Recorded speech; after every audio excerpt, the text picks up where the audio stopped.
Puis direction maintenant les États-Unis, où les Américains critiquent vivement pour nombre d'entre eux ce conflit, et notamment le mouvement MAGA, Make America Great Again, qui est partisan de Donald Trump. Certains d'entre eux parlent d'ailleurs de trahison, comme nous le précise Lou Bureau. Sur les réseaux et dans la sphère MAGA, la vidéo tourne en boucle. Je peux vous dire qu'avec moi, il n'y aura pas de guerre avec l'Iran. C'était une promesse de Donald Trump, alors candidat, largement relayée par ses partisans. 2 ans plus tard à peine, les États-Unis sont engagés dans un nouveau conflit. Dans le camp trumpiste, le choc est brutal. Certains vont même jusqu'à parler de trahison. Je n'ai pas fait campagne pour cela. Je n'ai pas donné d'argent pour cela. Je n'ai pas voté pour cela. Ni lors des élections, ni au Congrès. Une guerre inutile, lointaine, coûteuse économiquement et dont les Américains ne bénéficieront pas. Au sein du mouvement MAGA, les critiques fusent.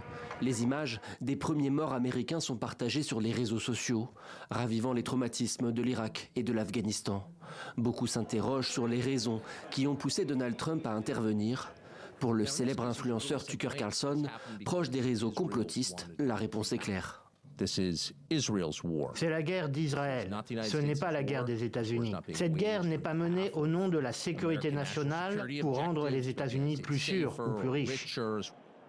Une justification qui séduit de nombreux partisans MAGA et qui est renforcée par l'incapacité de l'administration à justifier l'urgence et les objectifs de la guerre.